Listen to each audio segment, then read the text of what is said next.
अस्सलाम वालेकुम वरहमतुल्लाहि वबरकातुहू। मियाँ मोहम्मद आरिफ खड़ी रहमतुल्लाह अलैह फरमाते हैं कि अव्वल हम्द सनाए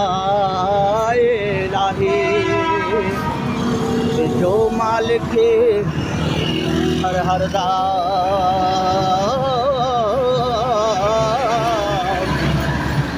अव्वल हम्द सनाए इलाही जो मालिक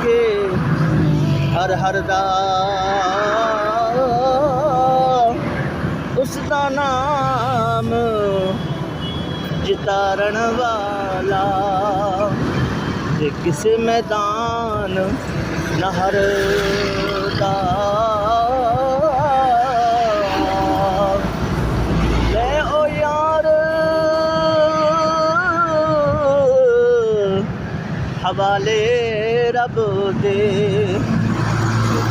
ले चार दिना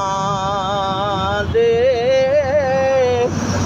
उस दिन ईद मुबारक हो सी जिस दिन फिर